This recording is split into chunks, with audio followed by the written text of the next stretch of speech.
Hello, everyone. How are you all doing? Good. Doing great.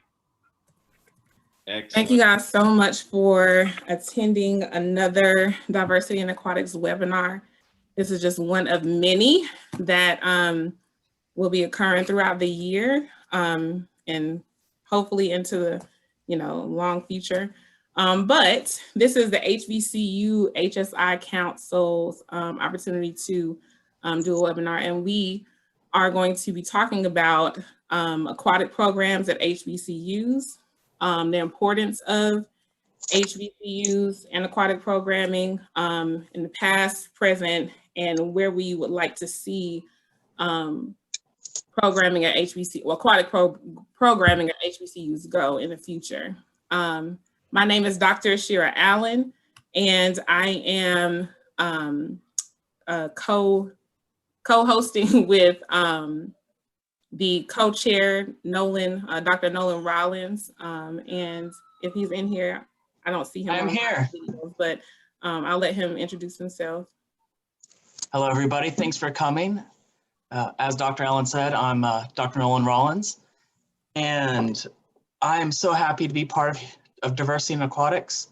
I originally came to Diversity in Aquatics after trying to start a gym and swim program at Delaware State University.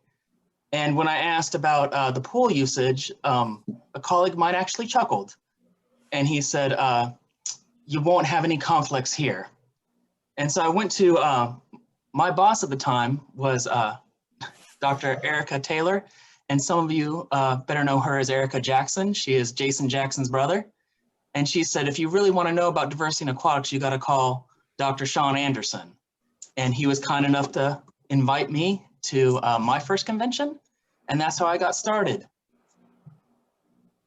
So before we roll on further, I think Dr. Allen would like to say a few words about what exactly is an HBCU. Yeah, so first, let's talk about what the HBCU Council, HBCU HSI Council is. And we have, slides for everyone to look at and follow along. I'm sorry. Okay, and we are a part of a bigger, of diversity in aquatics, and fall under, that mission of promoting, educating, and supporting aquatic programming and initiatives, water safety instruction. But when it comes to historically Black colleges and universities, as well as Hispanic serving institutions. And so we just want to be able to create spaces that will foster intentional, constructive, meaningful discussion that will lead to real change and advocacy for those communities who have a lot of barriers, who suffer from systemic opposition to, doing recreational activities and other activities like aquatics. And so this is what we're doing. We're supporting aquatic programming at HBCUs and HSIs, and again, want to eliminate those barriers.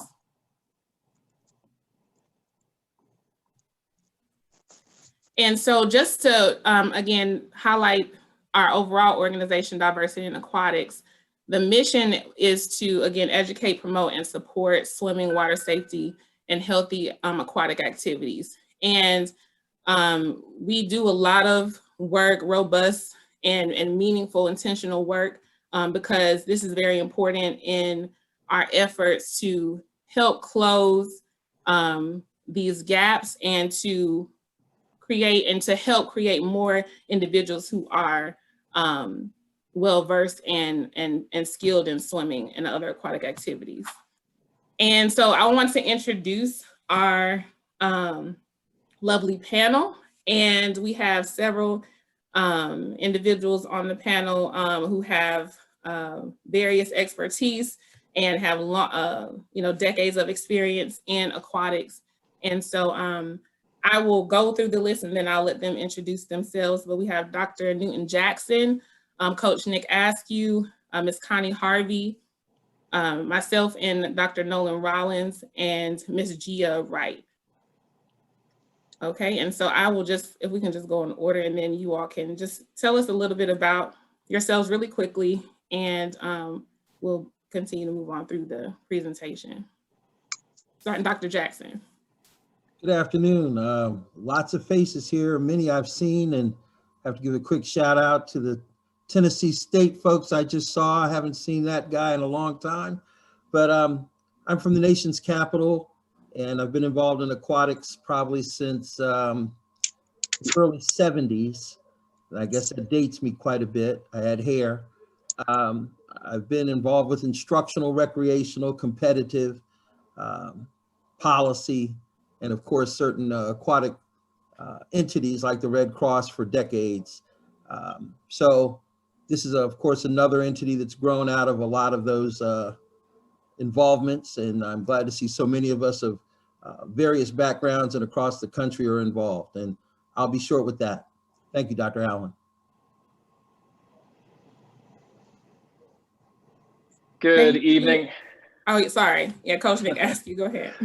Good evening, everyone. As Asherah said, my name is Nick Askew. I'm the Director of Men's and Women's Swimming and Diving at Howard University.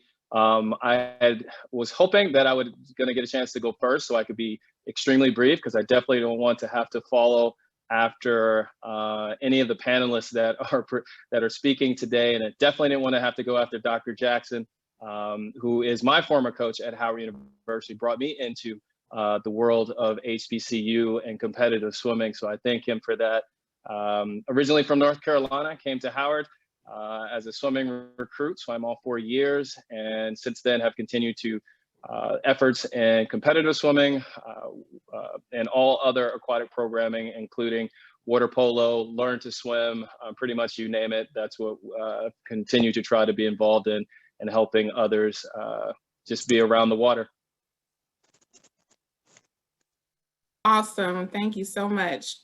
I'm trying to fix it where you all can see what slide I'm on. But so could Ms. Connie Harvey, could you tell us a bit about yourself? Sure. I am Connie Harvey. I am the Director of our Aquatic Centennial Initiative for the American Red Cross. I am on our broader aquatics team, where we also develop the courses like our Lifeguarding program and our water safety instructor program. And I have particular responsibility for our drowning prevention mission. And I am so fortunate to have been able to participate in all of the diversity in aquatics conventions and do a lot of great work with them over the years. So I'm very pleased to be here with you all today. Thank you so much. And Ms. Gia Wright. Hi, everybody. I'm Gia Wright, and I am originally from Fort Lauderdale, Florida. I swam at North Carolina A&T on scholarship from 2004 to 2008. And from that point, I started coaching as an assistant and then as a grad assistant until 2016 when the team was eliminated. I currently coach with a USA Swim Club called Team Charlotte. I'm now in Charlotte, North Carolina. And I really appreciate Asherah for inviting me to join you all on the panel.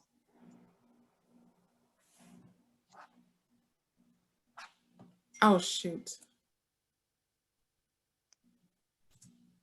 Hey, guys, I'm so sorry. I'm trying to figure out how this presentation works, so please bear with me. While you work on that, I will just say that we are recording this, and we are going to post the discussion and the slides after. I saw that question in the chat. And are the slides changing? We are working on it, Cynthia. Thank you. Okay. I'm really not sure. Okay, I'm so sorry, guys. Yeah, there you go. Click that. You got to enable editing first. I don't even know. Okay. Sorry, guys, again. I'm not sure how to do that. I'm sorry, if I could jump in really quick. Close that X out at the top. You see where it says protect. Oh, I'm so sorry. Thank you. Thank you. No Thank problem. You know what? Community and necessary. Okay. There we go. Can you all see this now? Yes. Thank you so, okay, Yes, thanks. fantastic. Yes. Thank you. All right. Okay. All right, so HBCUs. All right. Thank you again to the panel and to being willing to come and have the discussion. But HBCUs have a dear place in my heart. And I'm sure everyone who is on this in the webinar, but we oftentimes the question, why isn't our HBCUs necessary? What is an HBCU? I get that question a lot. And so it's historically Black college university that it was established to serve the needs of, initially those people who, Black Americans who had previously been enslaved, a place for them to be educated because of the barriers and the systemic racism that prevented them from being able to go to predominantly white institutions or other institutions. And so it's a place where, from my experience, that is like a second home, a safe haven, a place where, we can go and learn about our history and continue to develop a sense of self and a sense of pride about about ourselves, in my opinion. And so I don't want to, read everything on here, but that's what essentially an HBCU is, and why they were established in the first place. And so when it comes to the significance of historically Black colleges, and I wanted to get some other individuals to chime in about their experience or what they feel, but that's on the panel. But there's a vital component when it comes to the Black American community. The amount of Black professionals that are HBCU graduates is significant. And HBCUs have played a crucial role when it comes to transforming America, helping individuals, again, understand, the history of Black people and of American history overall. And it's just a place where, it's a lot of production of professional, Black professionals in the United States and across the world. So let me ask Dr. Jackson, how do you feel about the significance of historically Black colleges overall, and what the contribution has been to America or to the world? Big question there, Dr. Allen. Thanks a lot. Without question, HBCUs have been pivotal for so many for this country, and it's not just the Blacks; it's our contribution to the country and globally. And our little niche here, talking about aquatics, is just one of them. And it's ironic that we've, the debate about the value of HBCUs. Well, the value of aquatics at HBCUs is really the issue that I think we were trying to broach here. And to know that we once upon a time had instructional swim programs and athletic programs, swim teams at everywhere. I mean, Tennessee State, Alabama A&M, Morehouse, A&T, Morgan, the list goes on and on. Dell State, South Carolina State, West Virginia State. I've been to all of those places, and they all have natatoriums, pools still today. They just don't have competitive teams. We're down to one team, Coppin. I mean, the list goes on and on. Morgan, everybody. And it makes no sense. It's administrators who don't understand. You already have the facility. Then the debate becomes whether or not instructional swimming should be a part of the curriculum. And there are a whole lot of rationales. I saw Dr. Waller on here. A whole lot of scholars are part of this webinar. There are a lot of factors that go into that, but we're still fighting to even have recreational swimming, it seems, at some of these institutions. So I hope the panel and others will chime in and have some conversation about that. But yes, without question, we've been a vital part and will remain vital. COVID is certainly going to hurdle, I think, some of these private, smaller schools, unless something happens soon nationwide due to enrollment and things of that nature. But we're going to get through it together somehow. Okay, thank you, Dr. Allen. All right, thank you. And so thinking through just the significance when it comes to HBCUs impacting our overall community, but especially like the Black community, I feel that the emphasis on health and wellness should be addressed. And that falls, I think aquatics definitely falls under that umbrella. And so I think there's a responsibility of HBCUs and other organizations that serve, you know, these communities to be able to advocate for overall health and wellness and provide opportunities to participate in things like aquatic activities. All right. Nolan, did you have anything to say? Yeah, and another thing that's really interesting that Dr. Jackson, you named a robust list of HBCUs that did have competitive programs. And earlier in the year, Dr. Monique Quash, Dr. Anderson, and myself, we polled HBCUs, and we found that not only did they lose their swim program, unfortunately, they've lost some of the history. We found a number of schools, Del State included, on our survey, we reported that we did not have a swim program, which is very incorrect. We did have a swim program into the 90s that I later found out. So I absolutely agree with everything you said about programs disappearing, and even more disturbing than programs disappearing, the history of programs is also fading.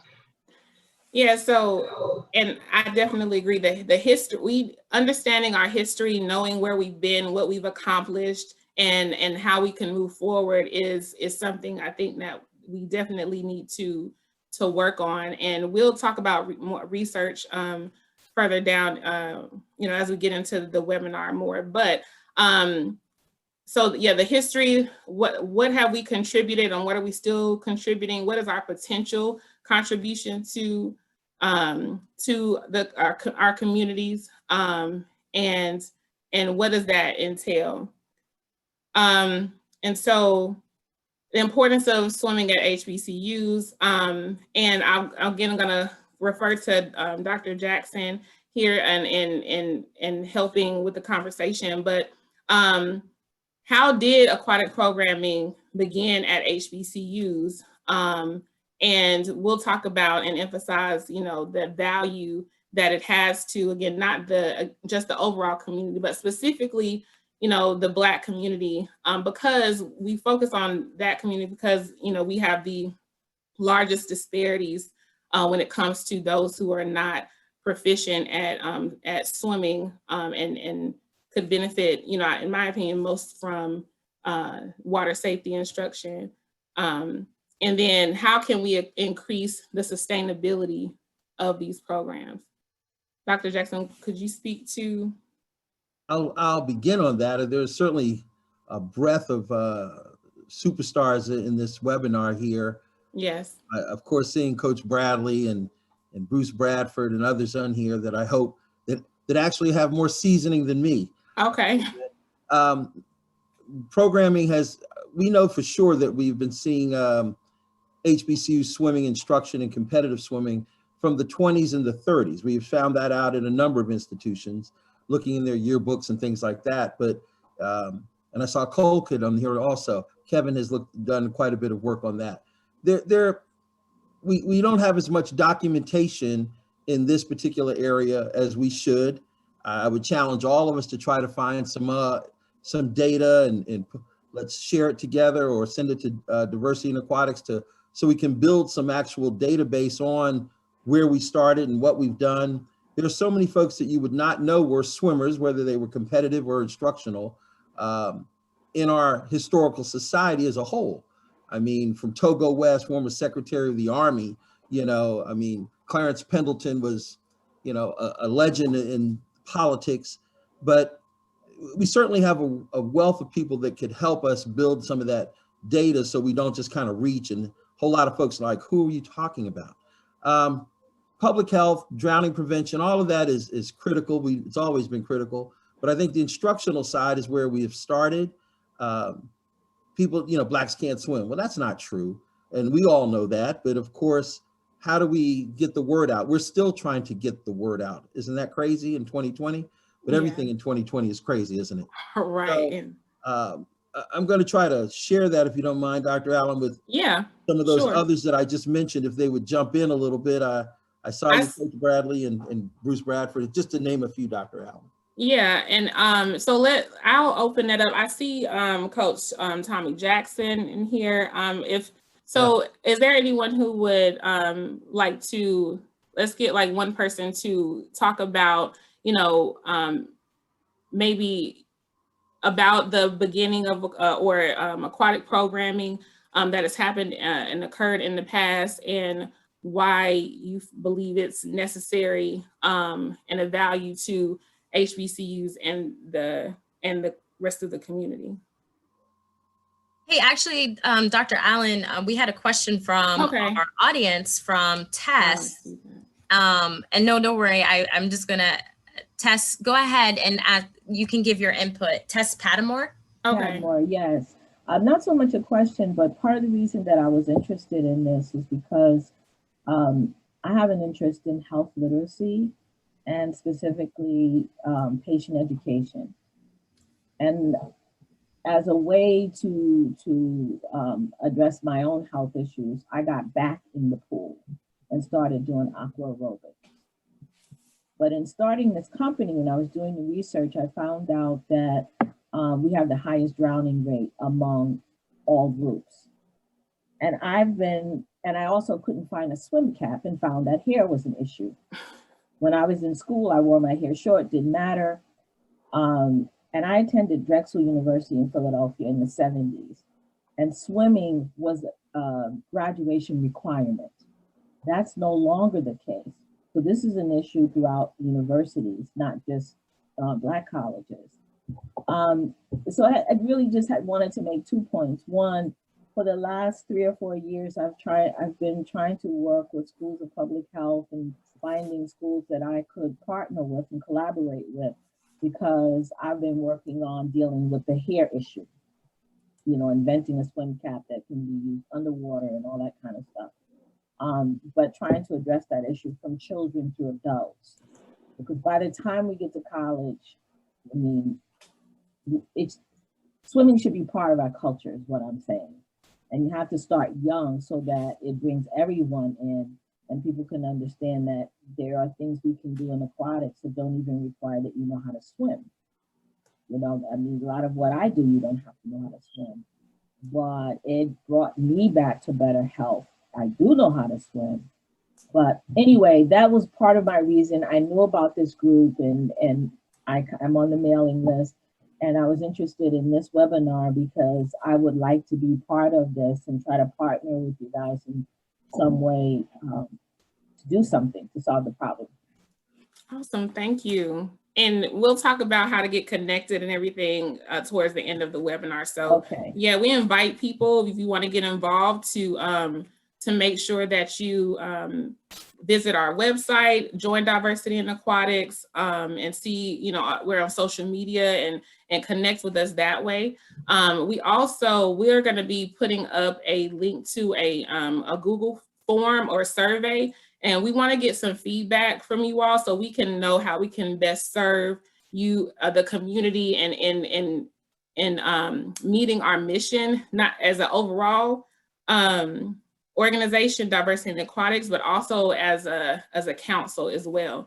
And so one of the things that you didn't mention was, and I think that we also stress, is not that aquatics is there's so many things that we could do in aquatics, in aquatic activities that may not require you to have, elite status like skill in being able to swim.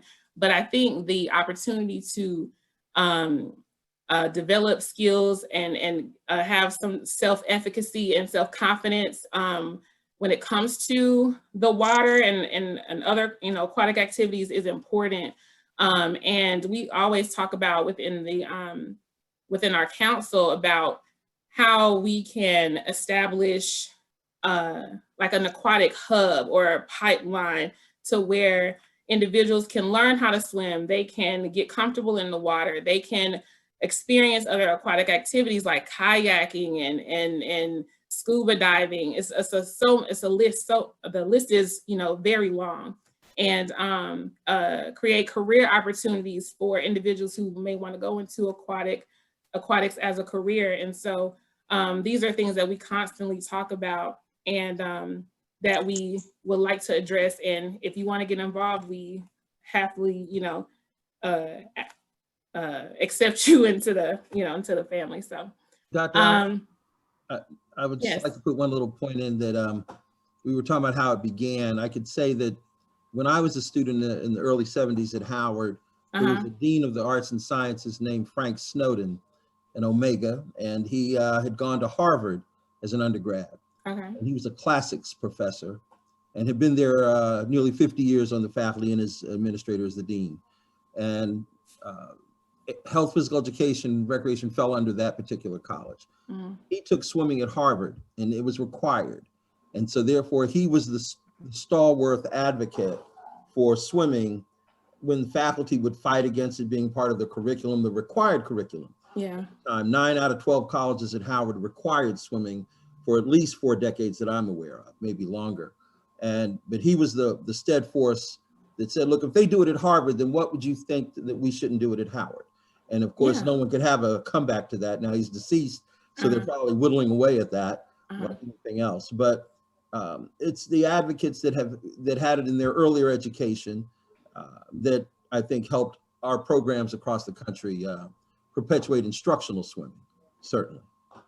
Thank you so much. Yeah, that's a very, I think that's a very good point to make, that I think we have to advocate and get the administration to get on board and to understand that aquatics and swimming is a life skill, it's a necessary skill that, you know, and you can learn these skills throughout your life. And so targeting adults, young adults, reaching and using and having the aquatic spaces at our schools, at HBCUs, to provide swim lessons for the surrounding community, the students at elementary schools and middle schools, and bringing families in. I think that the potential is great for providing and again, targeting and helping close that gap and to getting more of us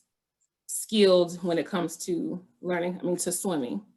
Asherah, can I add something? Yes, please. You mentioned administration and getting them on board, and that was one of the things that I battled with when I started the Save Aggie swimming program back in 2016. Administration, number one, kind of going back to what Dr. Jackson said, as far as knowing the history is very important. I'm not certain that our athletic director or our chancellor at the time understood what the history was of A&T swimming, rooting back in 1961 all the way to 1975, and then reviving the program in 1997 with a women's program, and that program lasted until 2016. If they understood that history, they might have seen more of the importance regarding the aquatic programs.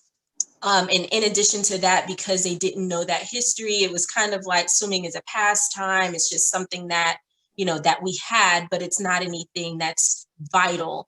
And communicating that vitality of swimming and how it can create grand opportunities outside of just learning it, how it can create opportunities for revenue, because that's been the issues. I at North Carolina A&T, for example, swimming was somewhat exclusive. It was only for students. It was only for staff members. They did not want to open up the facility for the community to come in. They didn't want to host meets for local high schools. It was always about, oh, this is a liability. We don't have insurance for these people. Students are covered, staff is covered, but there were a lot of barriers in regards to that as to why a lot of schools well, I can say specifically for North Carolina A&T, did not want to necessarily ingratiate the community with our facility, and now the facility stands unused. We had a similar issue when we renovated our pool. They intentionally made it 20 yards instead of 25 yards.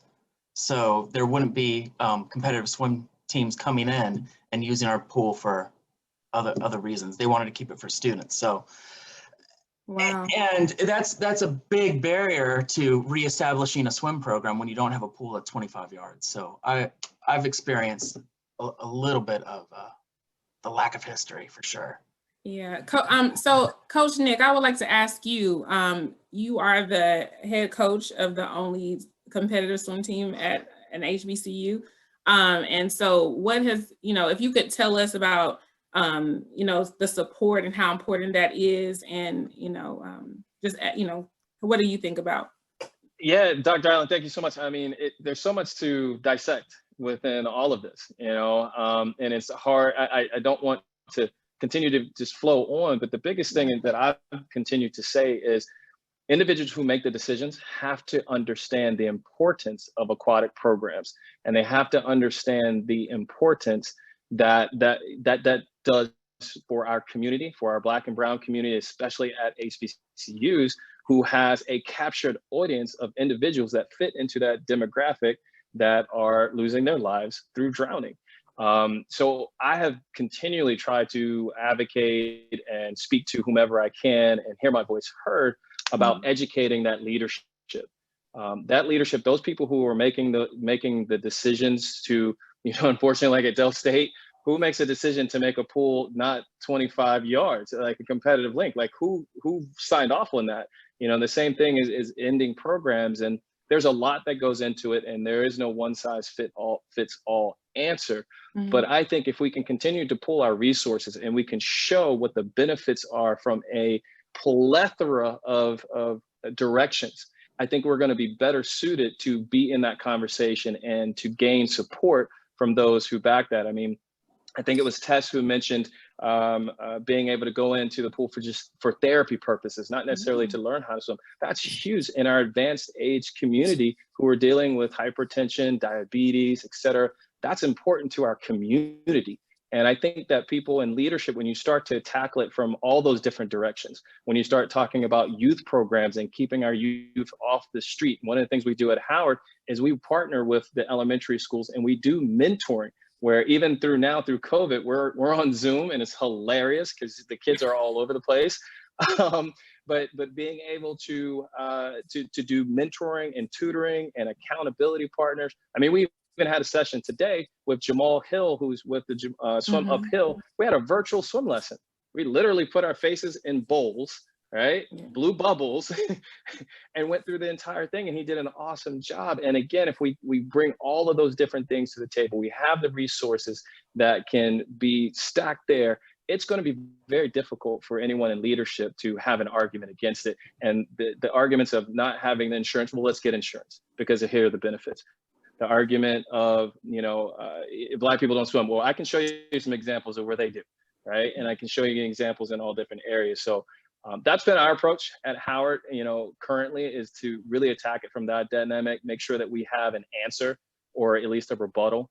And if we get sent back, then we have to go and do our research and get better prepared for the next conversation. Awesome, thank you. And so I just want to take a break, right? Pause and ask the attendees and audience, do you all have any questions or something that you would like to share when it comes to experience, HBCU experience, the history of swimming? I see some people who have in the webinar now who have been on competitive swimmers at HBCUs. I just wanted to open it up for questions or discussion. So So Dr. Allen, just a couple of remarks that have been coming across in the chats that have been amazing here is that talking about really expanding that and connecting it to public health. As you know, drowning is a public health issue. So thank you, Tess, for putting that in there. And then talking about the career benefit is that from J. Laws Nichols Jr., talking about that is also a barrier to getting towards your career choice. And a lot of times, not only just in the military, but I know Thaddeus Gamry is on this call as well. And he's been working with the police force in Broward County and creating that swim lessons to not be to creating swim lessons for police officers so that they can be officers in that force. Because many times they're the first responders in a case of a drowning. So those are some of the comments that have been coming across in the chat that have been amazing. All right, thank you. I just wanted to give a chance for people to share if they wanted to. But if there's no one who wants to I'll go. Okay. Hi. Hi. Hello, everybody. Hi, Deja. Hey, Mr. Roland and Mr. Kenneth Roland. I am Deja Boy, owner and founder of Undersea Junkies. And I am also a former swimmer for Coach Allen. I've been certified by Mr. Roland. I also swim with Gia and Gia's dad. And like Gia's dad was the one, Coach Danish, right? He really was the one who like brought me to the world of swimming. That's when I saw people like me do something that I didn't know how to do. So, and it was so interesting because it's a lot of stigmas around African Americans, especially women and their hair, don't want to get their hair wet, but I've swum with tons of African American women that look like me, that had hair similar like mine, that swam. My experience going to HBCU, I went to Clark Atlanta where I swam with Coach Allen. Yes, Clark Atlanta University. Now I'm at FAMU. I'm at another HBCU now, getting another degree. So I'm everywhere. So, but my experience with swimming at HBCU was very different because a lot of my colleagues were new to the program, were new to swimming, were new to the world of swimming and how it goes. And some of my colleagues didn't know what 25 yards was that's just one lap, you know. So it was a lot. It was a teaching experience for me and a learning experience. So yeah, you were able to.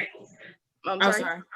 No, I'm just saying. So your experience, you know, you had because you swam with the Tiger Sharks when I was at Morehouse College, right. And yeah, and so I think it's experiences like yours, you know, that can speak to, you know, and to what we're trying to do. And for sure. And you know, you were able to go out and create your own business and you know, teach other individuals, you know, how to swim and expose, you know, other people so it's a cycle that I think that has a potential to, you know, grow and get bigger and have much of a bigger impact on our society. And so I think that when it comes to these programs, we also, you know, the research is important and is necessary to understand, you know, the history and and to see how we can progress forward and how programming is actually impacting our community. And so I just wanted to thank you, Deja, for sharing your story. And I wanted to move forward to Dr. Rollins for him to talk about some research that he and some other, Dr. Quash, Dr. Sean Anderson conducted when it comes to aquatic programming at HBCUs. Just real quick, you have a question. Oh, I'm so sorry. Mr. Carl Berry. Okay. Hey, can you guys hear me? Hello. Yes. Hi. Hey, I'm on the South Carolina State Bulldogs, and I will not be remiss until you let my coach speak, Coach Bradley. Okay. Coach Bradley is one of the most successful coaches in Black college swimming. He's a Hall of Famer at South Carolina State for swimming. He played football, and our whole team was inducted into the South Carolina State Hall of Fame. So we got some good swimming history. Coach Bradley, can you say something real quick? Hi, Coach Bradley. Hi, I'm enjoying this most here. What I'd like to say is the importance of swimming from my standpoint and my community was the drowning situation. We have a river here in Orangeburg, Edisto, and we were losing so many of our kids through that river and not knowing how to swim and going in places that they couldn't get out of. And I pushed that part of it, and I was able to get swimming in South Carolina State more open to the public, because at one time only the faculty members and their children could swim at state. So it takes sometimes a large initiative for the people in swimming to try to pull in our Black kids, because we were losing so many of them. I've been retired for quite a while, but I'm still interested in swimming. Okay. Thank you so much. Are we allowing other people to jump in now? Okay, so we'll take one more comment really quickly, and then, I'm sorry, I thought I saw someone. Bruce Bradford, can I speak just quickly? Mm-hmm. Yep. Hello, everyone. I'm Bruce Bradford, Washington, D.C. I had the privilege of going to Tennessee State University, 1966 to 70. I feel like a grandfather, but I couldn't help resist. I wanted to be the auditory listener today. But Robert Bradley, you know, where we go way back, he was just a phone call away. I thank you so much. You're responsible for 9 of my swimmers at H.D. Woodson and D.C. public schools to get a scholarship to go on. I was there one time. You had the Hall of Fame induction for Billy Bowles, and just an honor. But I look back at swimming and what it did for me. At Tennessee State University, I was able to go during the time when Vietnam War was on, when people were getting drafted. You had an opportunity to go to school, go to work, or go to war. And I was able to come out of that school with 2 college degrees. And a lot of things that are going on right now, we wonder what happened to. Before Dr. Jackson alluded to the numbers, I was looking and wrote down all of the schools that we swam against when the HBCUs were, I hate to say it in this way, athletically segregated in one sense or another, because integration to me hurt us. It hurt us because we don't have schools like my school, Tennessee State, the school that I attended, not my school, was sponsored and associated by the success of the football team. And then when you have scholarships that you have to offer, if there's no income coming in swimming being a non-revenue sport, it is very difficult to accommodate those kinds of people for the cost of schools. But I owe my entire life to HBCUs, to swimming. I came home, like I said, with 2 college degrees, a wife for 49 years, and the joy of teaching and coaching in DC for 34 years before I retired, and have my role models like Dr. Jackson and Robert Bradley and a few other people like this. And I've seen so many people coming back and forth, still trying to reestablish swimming. And I just say, swimmers never give up, and we're always learning. So let's not quit. And I really have to step off. I got another Zoom at 7 o'clock, but I want to listen again. But thanks to all of you. Godspeed to you, because I feel like an old picture on a mantle collecting dust when I said I graduated in 1970, but my heart is in there. And to ever do something, excuse me, and don't include me or ask me, I will help in any way. Thank you to all, and I'm gonna sign off, but I had to wear my TSU hat like that because that's my life. Thank you to all. Thank you so much for your comments. Thank you. All right, Dr. Rollins. There is important research that is ongoing, and we just wanted to highlight a few things in regards to research. So, Dr. Rollins, I'll let you take over. Absolutely. So, thank you all for joining in your conversation. And as I approach this stereotype of Black folks don't swim, and that's what was told to me, and I'm kind of outside of the Black community, and I never came across this until being in HBCU. So I really wanted to understand this statement, and how I wanted to go about this is I wanted to be very tactical. And so what I did is I asked our IRPA, Institute Effectiveness, Institute Research Planning and Analytics, and what they do is they typically send out surveys to students. Have you registered? Do you have your books? What are your needs?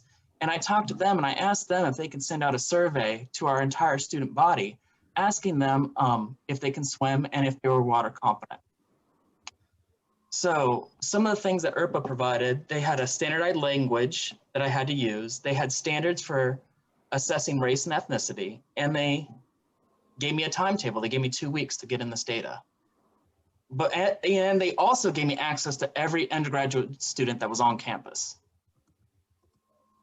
And that accounted for over 3,500 students received this questionnaire. And the questionnaires that asked about age, race/ethnicity, can you swim? And then we proceeded to ask questions that were related to the water competencies highlighted by American Red Cross. So things like, that's okay. So can you turn around? Can you go 25 yards? Like somebody said, until you're in the water, you're not really sure of what 25 yards is. And then can you safely exit? These are some of the competencies that we had. Okay, and then we asked, are you interested in learning more about being safe in the water? And are you willing to demonstrate the ability that you indicated that you had? So right away, we see the disparity in play. We see it manifesting. We see a huge population of African Americans that said, no, I can't swim, especially as we look across the other ethnicities. So we're gonna look at, in the next few slides, so we looked at the top 4 hits. These were the most, students fell typically within these 4 demographics. And right there you can see really what was in the literature now became fact to me. So there is a stereotype that the general population of African Americans typically swim less than the Caucasian, more races. But and what was interesting too is we did see the Latinx and Hispanic population also report that they don't swim a lot more frequently than their white peers. So what I really wanted to understand is of those that indicated, no, I can't swim, how many of them were interested in water safety? And I found out that only 13% of our student body. So, and that equated to 33 people at the university who indicated that they were Black or African American said, I know I'm not safe and I want to be safe. Now, at first glance, you might, the general population might think, that's not really a lot of people, but every life, when we're trying an initiative, every life matters. And there were 33 individuals that indicated they were Black or African American that were put in connection with a water safety course. So when I said swim, it was up to interpretation. So I really want to use the American Red Cross version of water competency. So that's step or jump into the water that's over your head, return to the surface, float or tread water for 1 minute, turn around in a full circle, exit, swim 25 yards, then exit from water. So again, swim did not have a definition. Competent meant the individual felt they possessed all 5 skills. And I'm using the term incompetent to identify an individual that said, I can't do 1 or more of those things. So water competency looks very different than can I swim? And you can see the disproportionate of Black, African American, as well as Hispanic or Latino that didn't know that they weren't water competent. They said they could swim. And really we're seeing with these groups, there's a huge difference between competency and saying you can swim. Okay, so who's at risk? So this really, it was a small sample of convenience, but it did perpetuate a lot of what we see in the Gilhurst. Now, the Gilhurst article we reference a lot. It was published in 2016. And one of the things that it brought to light is Blacks aged 5 to 19 are 5.5 times more likely to drown than white peers. And unfortunately, at the DSU campus, we saw data indicate that still may be occurring. Okay, so in conclusion, self-reported ability to swim is not the same as water competency. Go ahead. And then you can go through these real quick. Go ahead and progress until there's 4 columns. Oh, we missed it. Okay, never mind. Wait, you went too far. Okay, so we'll start here. Why are Blacks or African American individuals at higher risk? Well, let's see what we know from the study. Go ahead, Asherah. So we started here with 43% of individuals saying, no, I can't swim. We quickly found out that not only can they not swim, but a small portion of them are willing to learn. So not to discount the 33 Black or African Americans that did connect with the American Red Cross to learn about water safety, but we got some more work to do. So how do we make an impact? So I love this picture. This picture is a program that we did. And one of the most important things is it wasn't ran by me. I wasn't the face of it. People of color were put into a leadership position to teach younger and older generations how to engage safely in the water. And this is my friend Ramon in the white tank top, and he was the lead instructor. He has an LGI, and he actually went on to get multiple offers for scholarship at the master's program for his skills. And there is a need. There's a huge need for people of color in leadership positions. And I think that's worthy of note, that we can tell our undergrads that you can get your education paid for. Some limitations, this was a sample of convenience. I can't say that this is a trend that's happened in the nation. I'm not comfortable doing that. What I am saying is this is a trend that we're seeing at Delaware State University. And we had 11% return rate. So we had about 390 responses, and that's where we got the data from. I would really like to make this bigger. I would like to see, are these trends consistent with schools like Howard that has aquatics programming? Is this consistent with schools that have a recent history of aquatics programming? I'm not sure, but I would really like to partner with some of you and expand this research and try to get to know what's going on. And this may indicate the effects of losing competitive swimming at the HBCU level.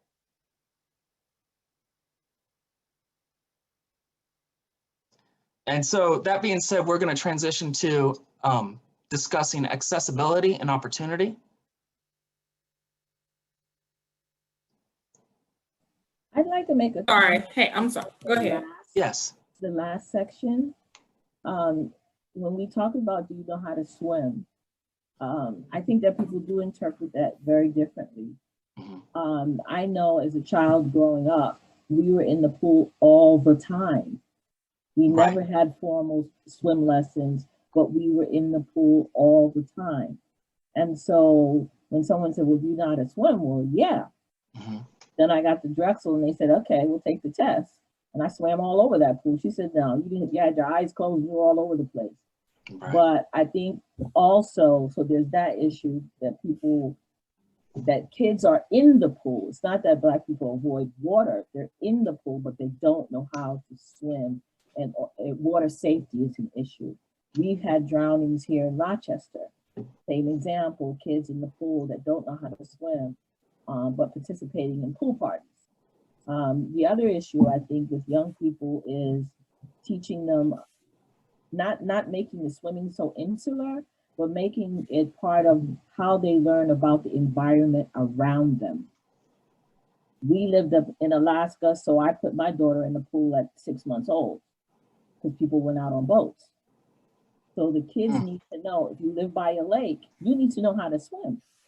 It's extremely important. They need to understand tides. They need to understand all those other issues as well. I completely agree with that. And it's amazing to hear my students talk about going to the beach, and then I'll ask them if they can swim. That nah, but I'm on the sand. Like I'm not. They think that they're safe, and it scares me. Delaware State is about half an hour from the beach, and we have so many individuals that are not going to be safe around water. I would like to ask Connie, since, you know, and for her to speak to some of your research and contribute, you know, and tell us what she thinks about as far as the American Red Cross and things that the certifications and opportunities that they provide as well. Sure, I'd be happy to. So one thing I would like to start with is talking about, you know, the research that Dr. Rollins did. You know, essentially that's how we came to come up with this definition of water competency. What are the skills of water competency? And it was because you know that when you ask the question, can you swim? That means something different to everybody. Right. And so it was really important for us to, you know, start to get a level set and understand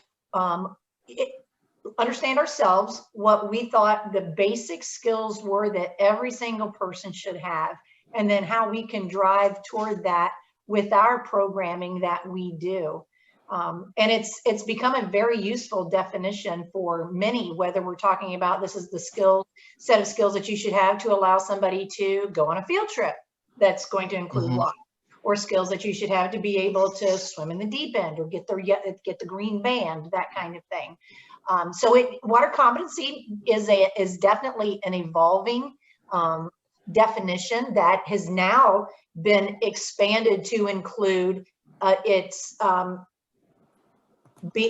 preventing things from happening in the first place. So having water smarts, then it's a set of skills, and we are, you know, we do feel good about this set of skills as the minimum everybody should have. And then the other is being able to help others. So knowing CPR, knowing how to rescue, knowing how to be rescued, those kinds of things. But as far as the programming opportunities that the American Red Cross has, of course, somebody said it early on, it's about the pipeline. And so our programming starts at well, it depends which way you want to look at it, but you know, let's take it from the basic level, from teaching water safety, just the dry land water safety stuff that you do not need to have a swimming pool in order to do. But that is, you know, that everybody should know, because again, it's that idea of water smarts. And then the Learn to Swim program with the parent-child aquatics, that's, you know, where it's a caregiver and a child in the water. Preschool aquatics, our progressive Learn to Swim program, and then adult swim as well. Then we also have the programming, obviously, to be able to teach that. And then when we start talking about the career opportunities, so that, you know, that's that workforce development starting point. And then also we have the layer of becoming an instructor trainer, and then a higher level of instructor trainer educators. And I see a couple of folks on the call here, Tara Stewart, Timothy DeLucia, that are in our system at the very tippy top level.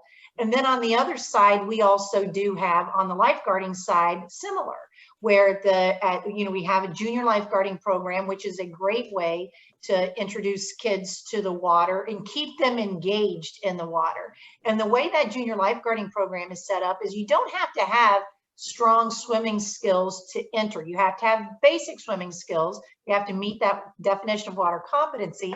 But throughout the junior lifeguarding program, you can build your skill, you can build your endurance, as well as start to learn what it takes to become a lifeguard, and hopefully keep youth interested in aquatics while they're doing something more fun, more challenging than just regular swim lessons, and then become lifeguards.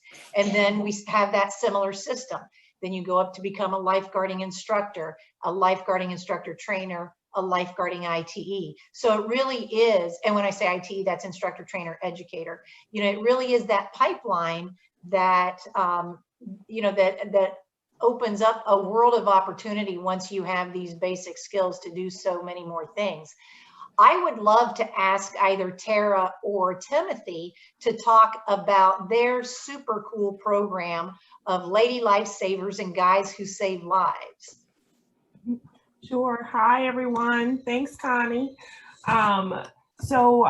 This program started several years ago, Lady Lifesavers, and this really came out of a need to recruit, right? So, you know, everyone across the country is always looking for lifeguards, and we in Prince George's County serve a predominantly African-American and Hispanic Latino community. And we felt like we wanted to develop a program that would help us sort of do away with the stereotypes that people think of when African-American or minority women want to get near a pool, right? So we started off with some stroke development to prepare those young ladies for the lifeguarding pre-test, and then they start the actual lifeguarding course. And throughout that process, we use minority female instructors, right? So it is a program where they see sort of some mentors or people to look up to instructing their courses. There's also a mentoring component where they spend a day with the career Lady Lifesavers. So we have several facility managers that are running pools of all sizes in our county. So they spend the day with them, and they spend the day even with me running that aquatics program. So really showing them that there is a pathway from not just, you know, staying as a lifeguard, but you could really make this a career. And at the end of the program, we hire them to work in our department. So we ran that a couple of years, and then the guys also wanted a program. So we developed, and Tim DeLucia was very instrumental in developing that Guys Save Lives program. So it follows a similar pattern, and we continue to use those programs to recruit and introduce young people to lifeguarding and job opportunities. Thank you so much. So I would like to shoot to Gia and Coach Nick in reference to, you know, the research that has already been done and how it contributes to competitive swimming and, you know, at HBCUs and potentially more HBCUs in the future. Yeah, sure. At North Carolina A&T, in terms of competition, I noticed from the time I got there in 2004, the standard for competitive swimmers was increasing greatly. Prior to me coming there, we didn't have a lot of swimmers that had year-round experience. I forgot who said this earlier. Oh yeah, it was Deja saying that when she was at Clark, she was actually having to teach some of her teammates to swim. And when A&T established their women's program in '97, that's what their team looked like. But by the time I was there, there were more experienced caliber of swimmers who were competing year round, who had come from various teams across the country, from California to North Carolina to Georgia, Philadelphia. They were coming from everywhere, and very strong swimmers with very strong background. One of the things that I believe, if we're talking about establishing these programs, one program that might be beneficial for colleges to establish are club teams. I coached at UNC Chapel Hill for a year under their club team, North Carolina Aquatic Club, and that is how they were able to establish a feeder program into their college. And so once you establish, or if the school is open to the community, as far as establishing year-round competitive programs, you can then train those children to become lifeguards who will get a WSI certification, who will start teaching their skills to the community. So by establishing a club team, schools have to be open to that. Schools have to be open to connecting to the community and opening their facility to the community rather than making their facility a place of privilege. What about you, Coach Nick? Thank you, Gia. Yeah, I totally agree with what Gia is saying. Establishing that connection with the community and the schools, and having an age group program. One of the things that we're continuing to do, we actually have an elementary school and an early learning center on campus. So we've been continually trying to connect with them to establish programming right here on campus, and then trying to expand it even further into the DC community. And we've been very fortunate that we've been working very closely with DC Parks and Recreation. We have some exciting things that we're going to be doing in the future with water polo as well as diving, because as a Division I coach at a HBCU, it's very difficult to find elite level swimmers, and it's even more difficult to find elite level divers that really fit into the reflection of our campus. So one of the things we talked about doing was establishing a youth diving program, and believe it or not, there is no youth diving program within Washington, D.C. that is community based. So we're working with DC Parks and Recreation to be able to establish that pipeline. And what's amazing about it is, I think somebody put it into the chat about how, as a culture, we need to see other Black and brown people on the pool deck as officials and coaches and everything else. Well, we're trying to take that to the highest level as we possibly can. Our diving team will actually be the volunteer coaches. So it's going to be extremely cost effective working with the Department of Recreation. Our diving team will be the volunteer coaches, and we're just trying to continue to expand, in different areas of that to make sure that we're having an impact in the community, making sure, and that way it also solidifies our importance to the university when we're being able to add versus, always being a financial burden. So yeah, I agree 100% with Gia, spoke about, and I think that, each HBCU should continue to look into more opportunities to be able to do that, not just on campus, but to bring the community onto campus.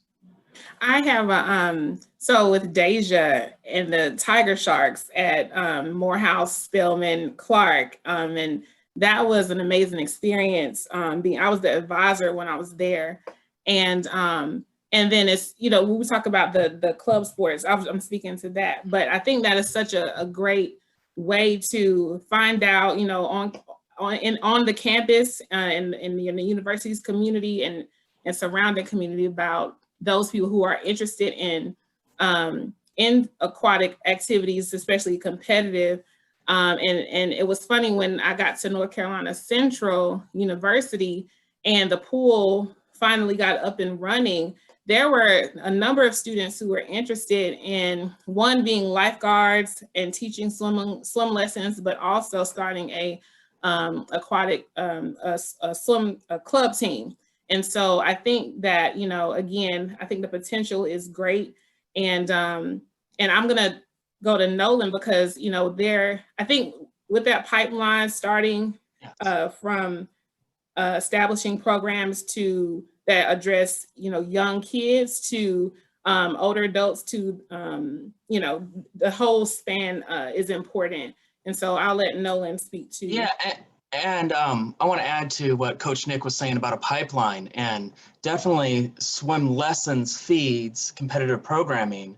And what we saw at DSU, even with our short pool, once we started implementing some of the parent orientation to swim lessons, and that was straight out of the American Red Cross curriculum. I told students, I don't care if you can't swim, I don't care if you don't want to get in the water, but be a presence, be on the deck, talk to parents about water safety. I gave them a script. And then once parents started seeing access to a pool, I mean, we have beautiful locker rooms and we have family changing rooms, and we made it easy for them to visualize their child in the water. After we did that, our early child laboratory school, they built in swim into their curriculum. So these little guys, they're coming in twice a week as part of their normal education. And I think that goes to access, providing access and addressing barriers, which Dr. Allen's going to speak on next. Yeah, so thank you, Dr. Rollins. So I have been progressing through finalizing a research study that I did at North Carolina Central, because the questions, accessibility, opportunities in aquatics just kept coming up. I was eager to teach swimming, and I was talking to students and faculty, and just the the knowledge and understanding, like, first, do we have a pool on campus? And students would be like, we have a pool on campus? I'm like, absolutely, we do. It's in this building, right? And so I wanted to see how students, what their perception was. And when it came to the barriers, these were some of the things that I had in my mind. Of course, you know, the systematic inequities, racism, and things that factor into whether or not we want to engage in aquatic activities, economic inequities, stress, anxiety. And so I think that, again, HBCUs can serve as that place that can that can target the community, but specifically the Black community. And so again, the potential to contribute to the reduction of drowning rates. And that was the overall purpose for my study when it came to seeing whether or not HBCU students were, what their perceptions were, what their awareness was when it came to accessibility and the endless possibilities that they had when it came to aquatics. And I consider this like a pilot study because, and I want to expand upon it, but I had 106 participants, and many of them, most of the individuals indicated that aquatic programming was important to have at an HBCU. Over 70% indicated that they would want to participate in aquatic activities, whether or not it was on a frequent or occasional basis. And I get that, you know, I talk to my students and several students who come through our department often, and they are very open and excited oftentimes to take the classes and to participate in aquatic activities. 86% were eager to enroll in the aquatics courses. 72% of the participants were encouraged to participate in aquatics courses outside of their class, so in their free time. And 90% believe that participation in the swimming and other aquatic activities would help them when it came to their overall fitness and wellness. And I thought that was, very significant and important, and to show that our students, faculty, staff want to have this type of programming on campus, especially if the facilities are there.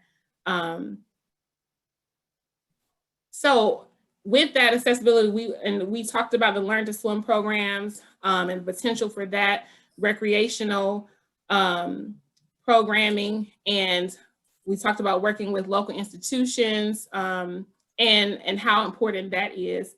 And so you got a question from Tommy Jackson. Sorry, okay, thank you. No, I was trying to wait until she finished. I have some comments I would like to make. Okay, go ahead. I think everyone is on a very good, going in the right direction. And I learned how to swim somewhere back in the 1950, 55, 54. And at that time, I'm from Moultrie, Georgia. At that time, there weren't too many pools built in the South Georgia for the Black community. And I was fortunate enough to have a young man from that did competitive diving at Howard University, at Morehouse, and one that did competitive swimming at FAMU. And so around age 9 or 10, I learned how to swim from those two young men. And from there, I did, it wasn't summer league, we just had recreation swimming and compete. So I grew an interest in that. And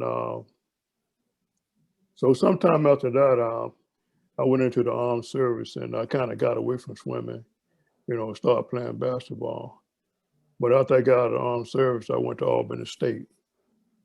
And I was very impressed with the young men at Albany State and what they were doing. And so I went and talked to the coach. His name was Dr. Wilbur Campbell. He was former swimmer at Morehouse College under Dr. Haynes. And I was age 25. And so he said, well, come on then. I thought I could swim, but I found out, you know, the kind of swimming they were doing, I couldn't do that. But I had the desire to get better, you know, and so he started working with me on diving. I got pretty good at diving at age 25. So I spent a lot of time in competitive diving at Albany State. And during my time, you had Savannah State, Alabama State, Alabama A&M, Dillard, Jackson State, Morehouse, South Carolina State. All of those schools were a part of SIC, and it was very competitive. But I got interested in teaching swimming. So I joined a water safety instructor class at the YMCA. And I would come back, and a couple other swimmers on the team were taking the class. We were complaining of the treatment. And so Dr. Campbell told us that you want to be a water safety instructor? We said, yeah. Either way, you better go in there and do what you got to do and close your mouth and stop complaining to me. So that kind of set the tone.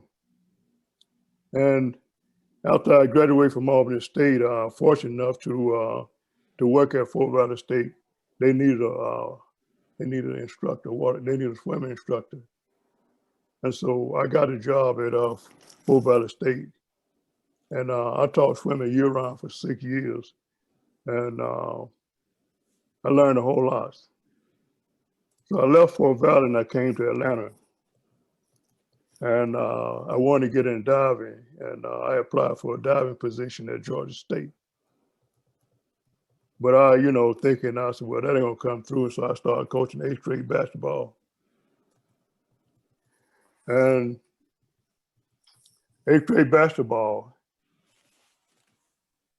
the diving position came over, but I had made a commitment there, so I couldn't take it. So after that, I said, we're gonna do anything else. So I got involved with the American Red Cross at Georgia State. And I went through the whole curriculum. I became a water safety instructor, became an IT. And so I went back to the city of Atlanta, and from 88 up until now, I trained a lot of swimmers, taught a lot of learn to swim, lifeguard training, water safety instructor. And,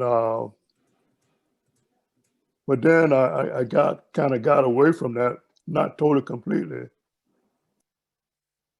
But I saw the need to develop young men and women, to send them out to the predominant Black colleges. At that time, we had Howard University, we had FAMU, and we had Larkin and LNT, And so, so I tried to make sure that they understood the education component of swimming and how to swim and not just swim. And so I would listen to the program that being developed and everything. And one of my main concerns in Atlanta is that you have to make sure that they get the education components along with the skill. If they know that they're prone glide, they need to know the education, how it go. If they're doing a backstroke, they need to know the different components and how it go. And so when you start talking about a water safety instructor, you're pretty much talking about an individual that have gone to college for 4 years and come out and going to be a teacher in some field. So a water safety instructor to me is a person that has studied swimming and know swimming and go out and instruct others. The water safety instructor responsibility is to teach the instructor how to teach the American Red Cross courses. They got to have the swimming background. They got to have the education background. And so I think in my area, a lot of that is missing. And that's the most important component, is the education aspect.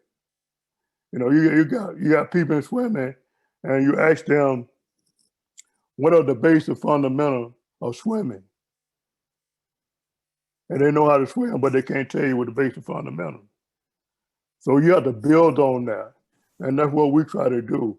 And through competitive swimming, you know, it's not all about, you know, going fast, but that's a big part of it.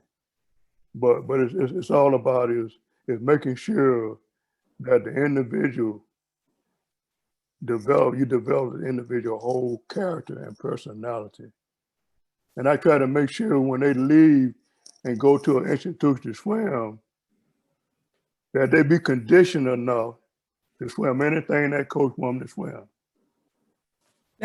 That's very important, to make sure that the education is there. That's why I think going back to the creating that pipeline, the learn to swim, learning the terminology, learning all that information, all the way up until, they may go into competitive, or they may be a non-traditional student and want to join a master's team.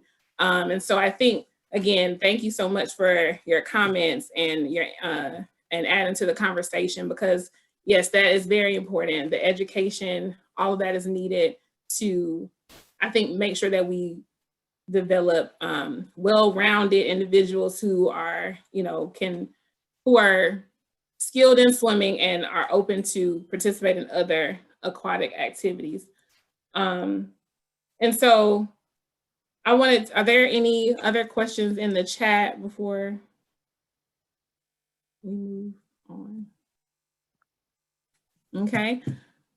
All right. So when it comes to the Learn to Swim program, recreational programs, and competitive swimming, we've touched on this a bit in the beginning of the webinar, but I want to again bring Gia and Coach Askew and maybe talk about this a little bit more and why it's important to for all of these programs. I think the exposure and gaining experience can be very vital to our community and to the HBCUs. Do y'all have anything else that you want to say or speak to?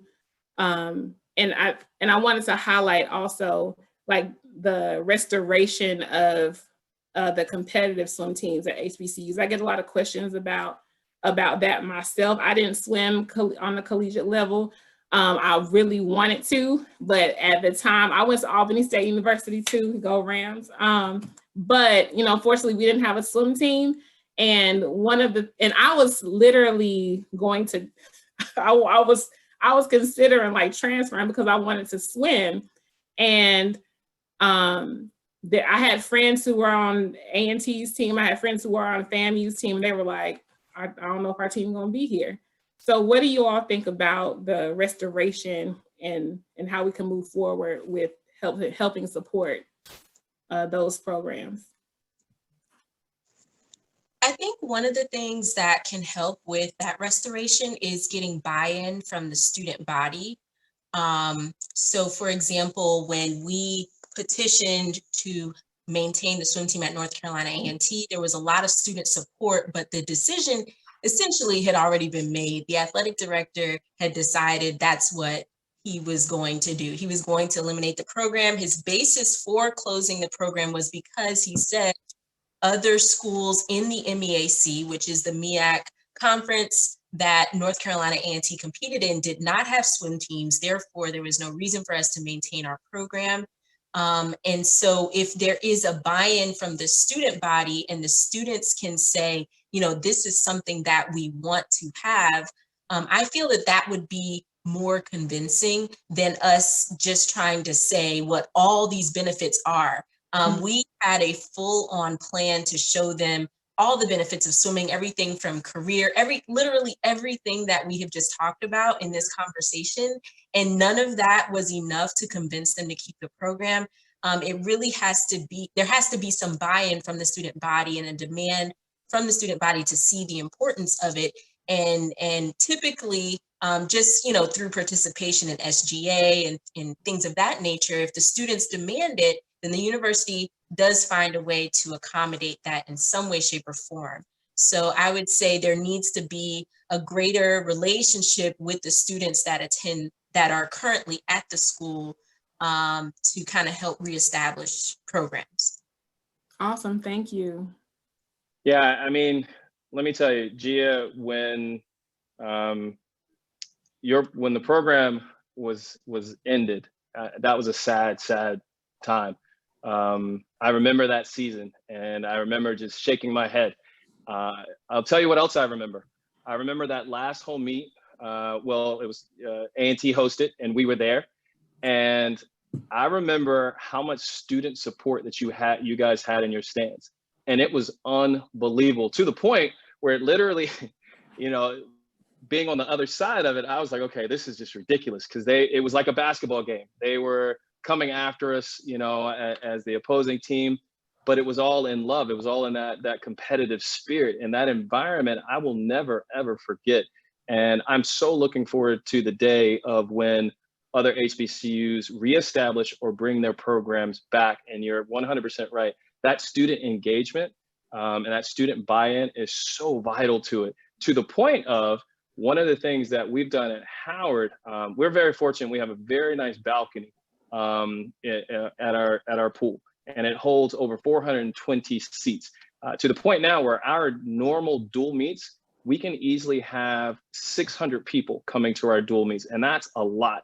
And this is not a multiple teams. This is not an invitational. It's not a championship. And the reason is because we have actually tried to do the best thing possible of creating an environment where the spectators actually enjoy the competition. And again, let's be real. If you're not a swimmer and you're not a swim parent, I talk to the recruits and parents about this all the time. Competitive swimming is not the most engaging, most fun sport to watch, right? Most of the people who that come don't really know that much about it, so they don't know the doggy paddle from the breaststroke. It's all the same to them, right? So what we've done is we've got an on-deck DJ who is at every single one of our home meets, and they're playing all kinds of music to keep the crowd engaged, to keep people, that energy within the stands. And when that energy's in the stands, the swimmers swim faster, the divers dive better, and they start to win more. And that increases the energy, to the point where that's why we have so many people that are attending our meets now.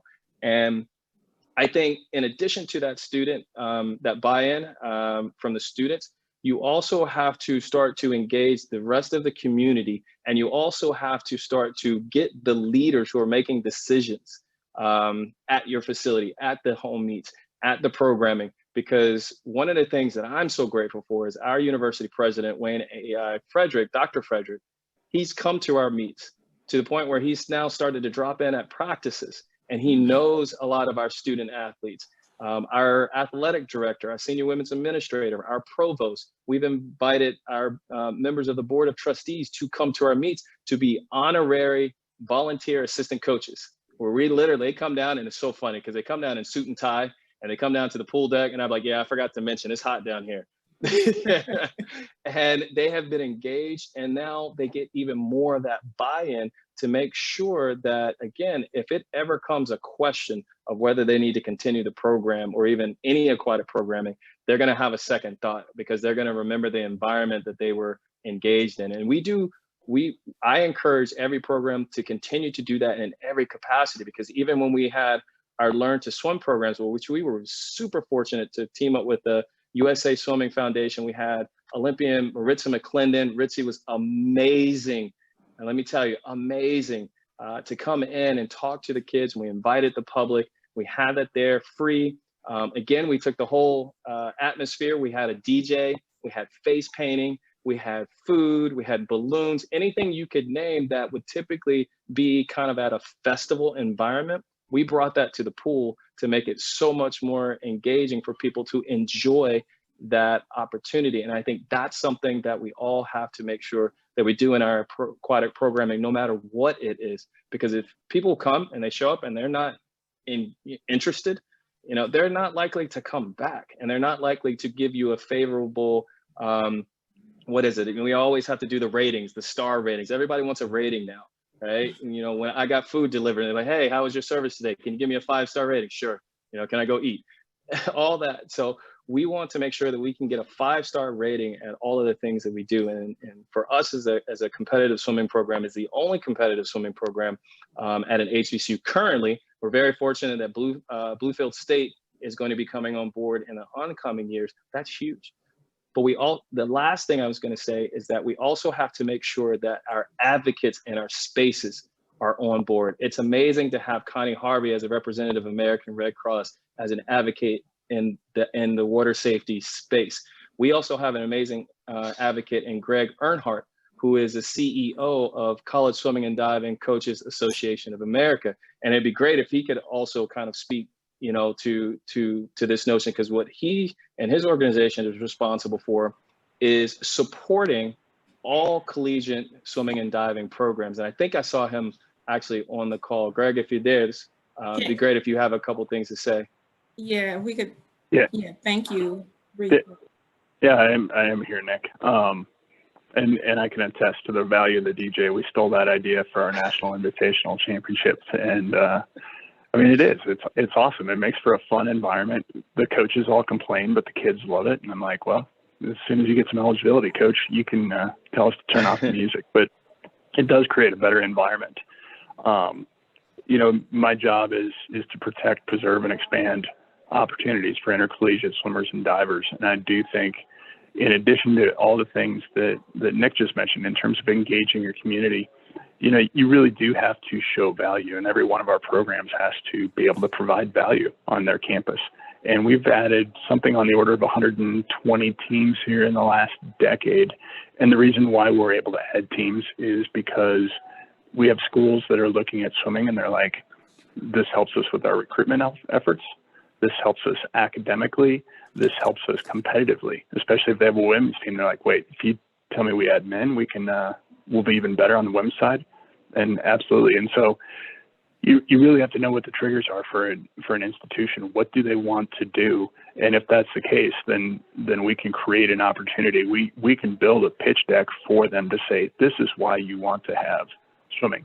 You know, we're going to help you academically. We're going to help you fiscally. We don't cost a whole lot. We're going to add the best students that you have in your athletic department.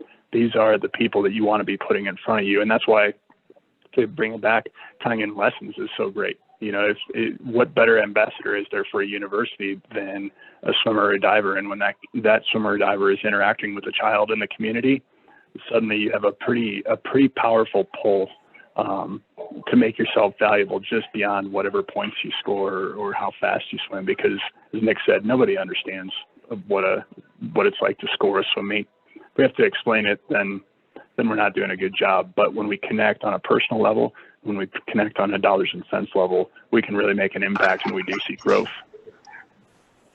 I'm just paste in the chat box some of the reasons why schools should have swimming.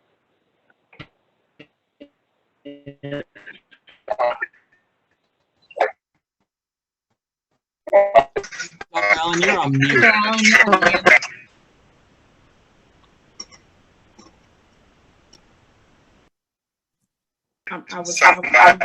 But when it comes to creating those spaces and partnering with people and developing relationships and making sure that the students and the faculty and staff, everyone is engaged and involved in the process, I think that is, I agree with you all, that's very necessary. And the partnerships are necessary as well. And I think when it comes to our council, we want to emphasize that diversity in aquatics can be a partner with, you know, we have, I believe, 38 members of our HBCU council.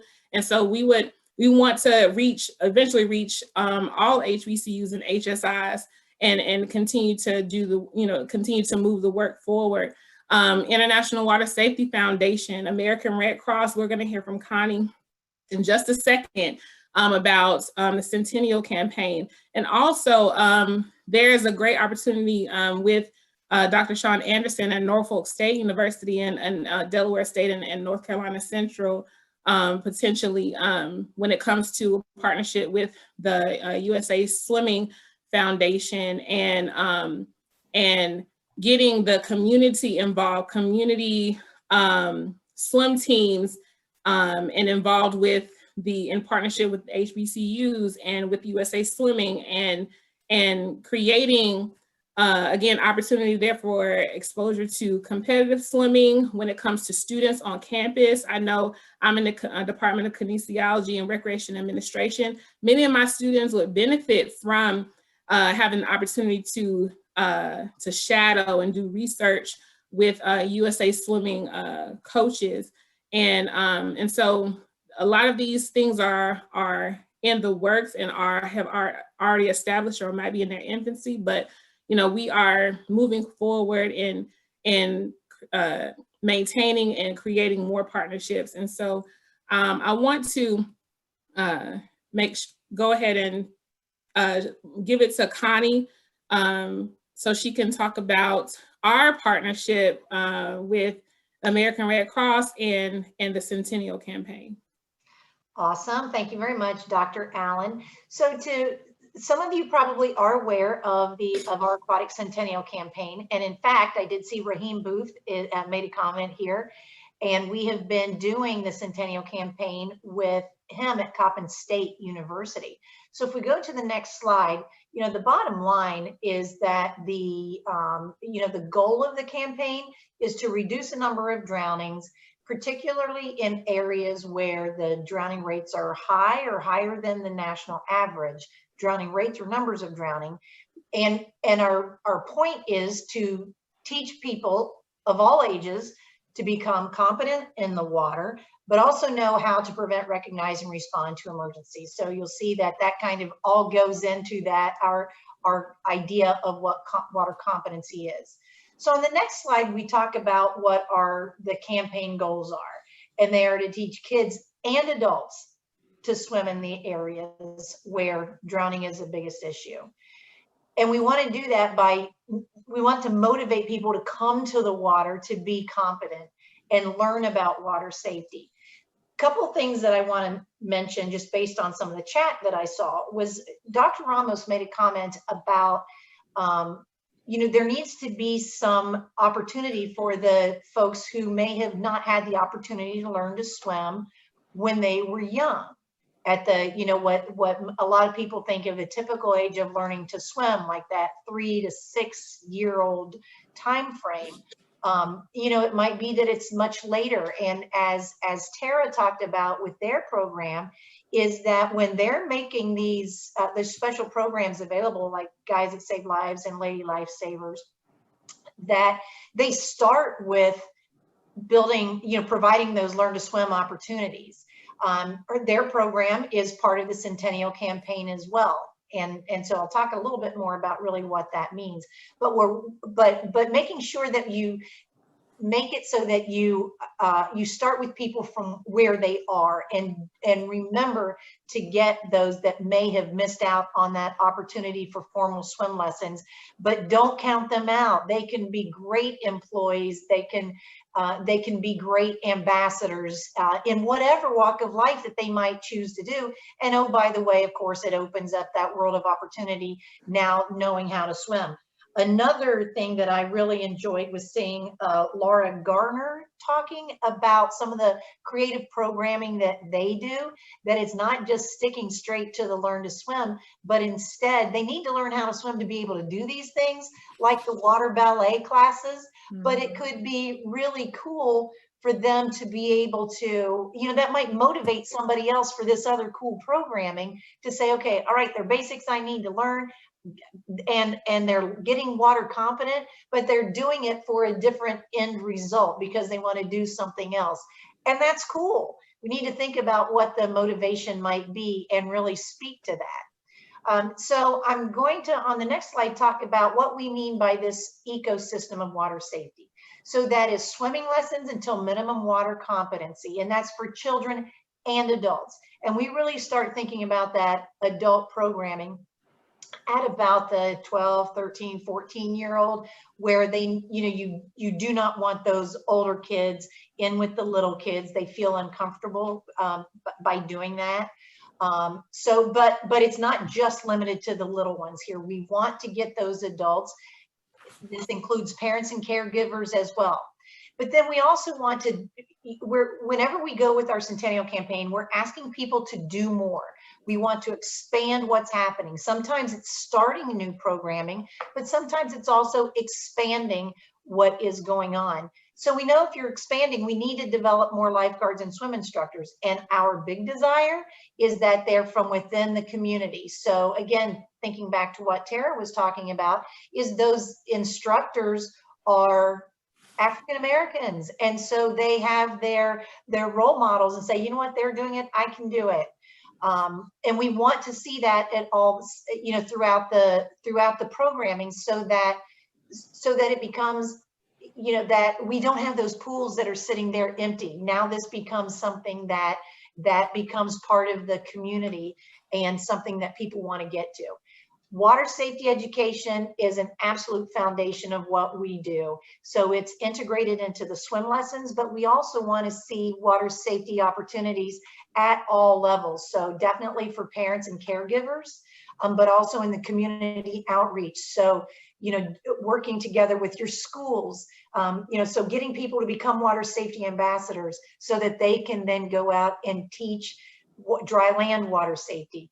We also include CPR training for parents. We know that if a drowning situation happens, that you need to do full CPR to stop the drowning process. So we want that to be available so that we are really building that water competency model where it is water smarts, water skills, and what to do if something goes wrong. So on the last slide, what we want to talk about here is, are you interested in participating in the Centennial campaign? What this means is we help provide some additional resources to help build your programming. One of the kind of conditions is that you need to be able to offer aquatics training broadly in your community. So that means, do you have an aquatics program that is available to the community? Or you might be in a situation where you've got enough serving that you can do within your university that it is, that includes the students, the faculty and staff and the families of everybody. And that could be a starting point, but we really want to make certain that we are getting a broad opportunity to expand or to grow. And it could be through additional partnerships, such as the Jack and Jill of America chapter in your community. Boys and Girls Clubs are often great resources. It could be your local Parks and Rec department. It could also be like Iota Phi Theta, Sigma Lambda Gamma, some of those other service organizations who have an interest in aquatics or in public health issues. So thinking about how can you work together in your community to really make it something that people are interested in. And it could be that these external organizations are your starting point for bringing people in, that it may not yet be something that if you build it, they will come, may or may not work. You might need to get a bit of a built-in audience as your starting point, and then that can certainly help continue to grow. So if you're interested in this, you would need to become a Red Cross licensed training provider and then sign a Centennial addendum with us. As part of the survey that is being provided as part of this webinar, you can express your interest in that, and we would work together through the HBCU HSI Council. We are looking at it in a couple of ways. One, that we could have an agreement directly with you, like we have with Coppin State, or that we have with Maryland National Park and National Capital Park and Planning Commission. But you may not be large enough in order to be able to do that at this point in time. So we are working on an agreement with Diversity in Aquatics and the HBCU HSI Council to see if we can kind of serve as a clearinghouse to help those who might have smaller programs or might have a couple of individuals who are wanting to become a WSI or a lifeguard and do something in their community, but not quite at the point of being able to do it at the school. And another thing that we would just have to say here, with HBCUs and HSIs, we are absolutely, there are other things that the Red Cross can do and have some other initiatives for you to participate in with the Red Cross, such as additional training or hosting blood drives, that kind of thing.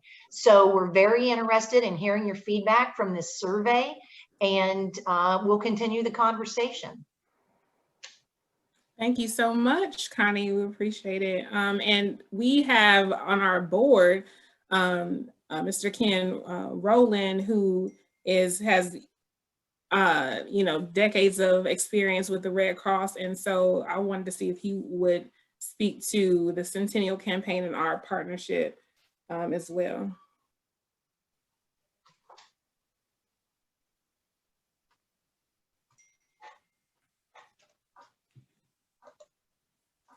And you're on mute. Sorry, I even have my eyeglasses on and I'm doing wrong. Sorry about that. Hello, everybody. Welcome. I am Ken Roland. I'm the newly elected chairman of the board of the Diversity in Aquatics. And one of the things that I'm very excited about is that we are entering into an agreement with the American Red Cross so that then we can provide some of these things, like Connie was saying. As a licensed training provider, you have to be at least a licensed training provider or a authorized provider in order to take advantage of some of these initiatives. And our organization will become one of those licensed training providers. And through our organization, then, if you do have a shortcoming or whatever, there will be some ways how you can go about getting some support for your programs, and that's the thing. That's one of the things that I want to do as chairman of the board of directors here, is to bring in more funding so that then we can have adequate programming that can go all around the nation, and in our contracts with our organizations that we're partnering with, we want to enter into grantmanship with it so we can help provide some of those things. So that's one of the things I just want to let you know, is that we are opening the door so then you can provide some of these programs, even if you do not have an authorized provider agreement or a licensed training provider agreement. We will help assist you with that. And we also will provide some of the services of a licensed training provider in order to spread out some program objectives throughout the whole nation. All right, thank you so much. We have, now it's time for Q&A. We are getting to the end of our webinar. And again, thank you all so much for staying with us and listening to the conversation. Coach Bradley, wanted to go to you. I believe you had a question or comment. Okay, you're on. I've enjoyed the total program, and I'd like to comment on one area. All of this is very, very good from the standpoint of community participation, students, and all that. But the one thing that we fail to mention is an administrator in your particular situation who you can get aboard. If you can get an administrator in your school or your situation to get on board with you, it will go a lot smoother. That's my comment. Thank you. I enjoyed it. Thank you so much. Yeah, I believe that was mentioned earlier with Coach Dick and Gia in particular, but are there any other questions before we end? Or yes, comments? I'd like to make a comment. Hello. Hello, how are you? Good, how are you? Thank you for joining us. My name is Charles Lumpkin, and I swam at South Carolina State and dove. And the gentleman that just got off the information is my coach, Robert Bradley. And I thought this was a great idea. I just got the information yesterday from Dr. Sean Anderson, and I tried to log on and it said I didn't have a ticket. So somehow Miriam sent me some information, and I'm glad to see that Roland is the new president.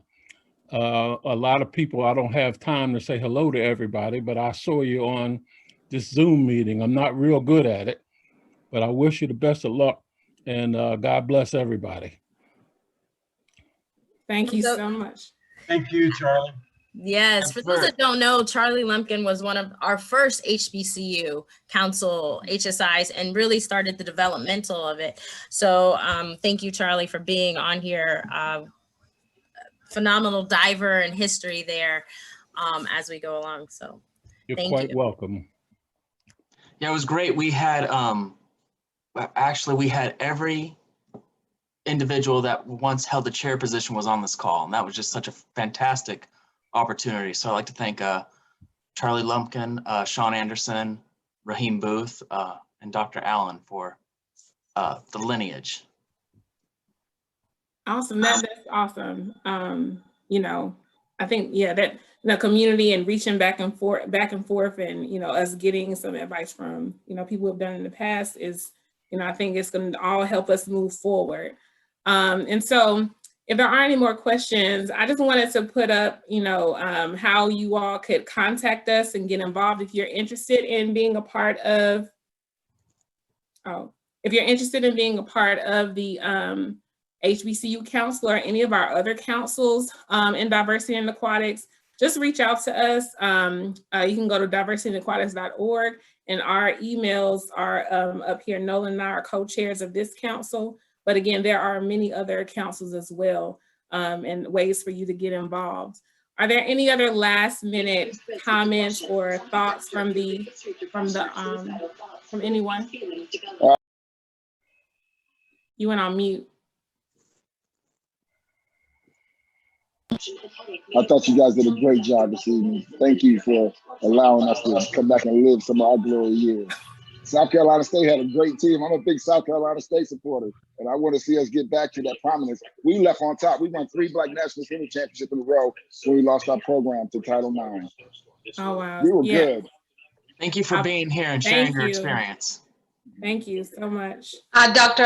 Allen, this is Martha. This is Martha Fowler. I'm the Director of Communications and Operations for Diversity in Aquatics. And I just want to invite the audience to send your comments and send your ideas of possible topics out of this conversation. We heard so many important things that we didn't have time to talk about. And I think there should be even a follow-up on this session.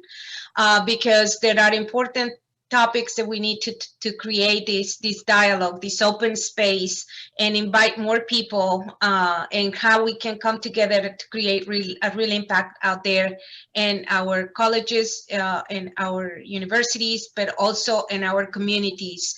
So I invite everybody to put your ideas, send us an email, reach out to us, become a member of Diversity and Aquatics.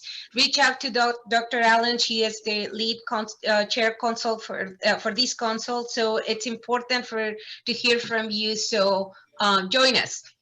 That's all I have to say.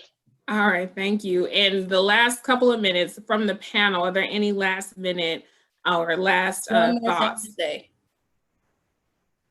Can I speak for a second? Oh, go ahead. Absolutely.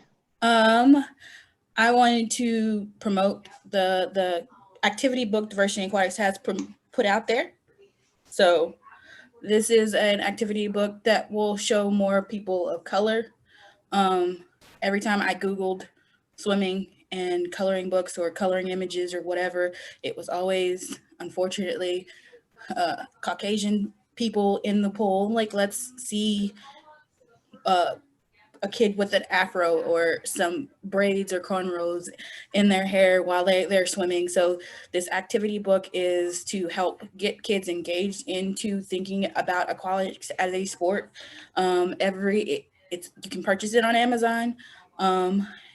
it costs $10 on Amazon. Every time you purchase the book, more than $3 comes back to Diversity in Aquatics, so we can create more programs to help people learn how to swim.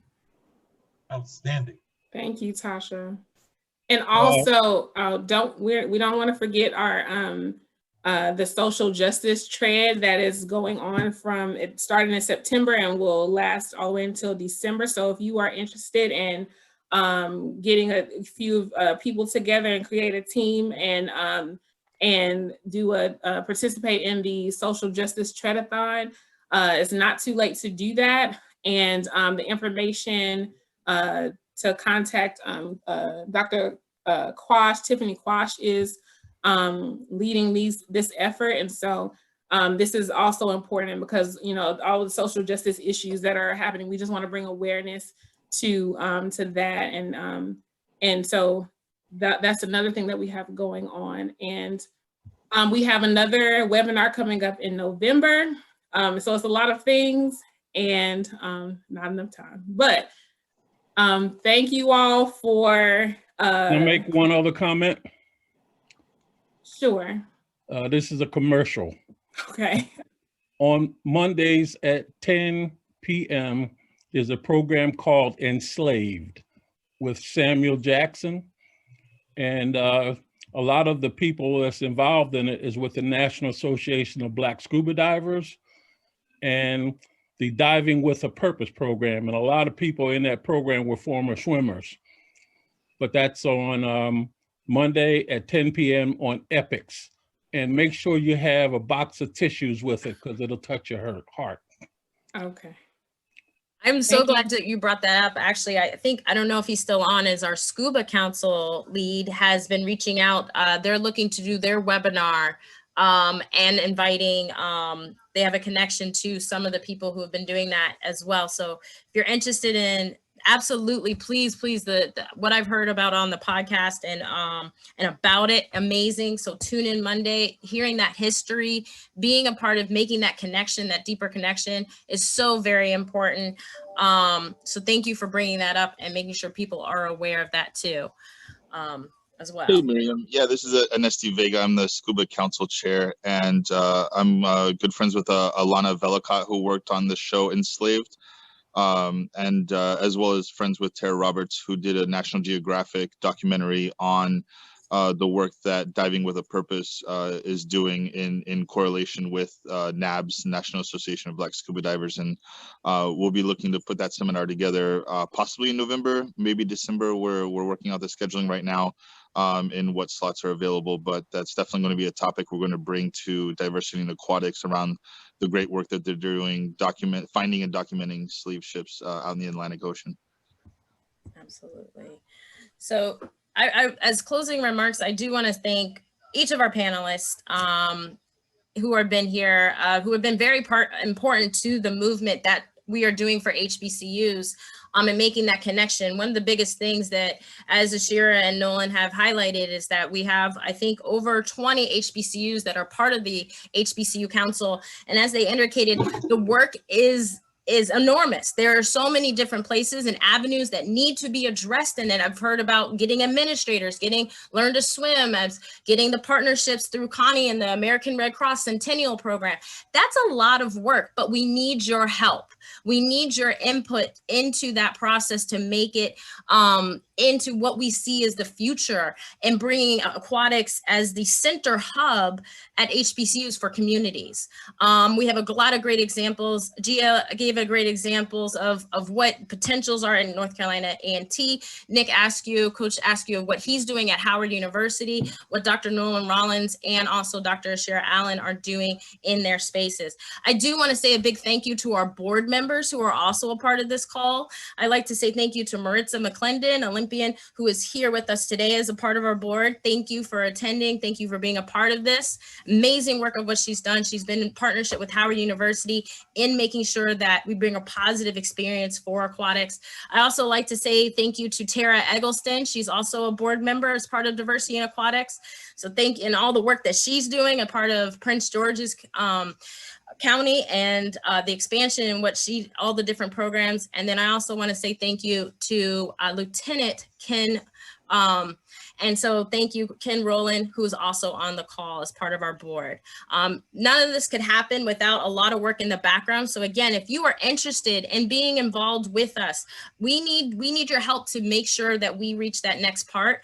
We have wonderful leadership here with our board and with our council and with other members such as Martha and Thaddeus, who are also on this call, but the work is not done. So I want to say to you guys from us at Diversity in Aquatics, thank you, thank you, thank you, thank you. But there's more work to be done.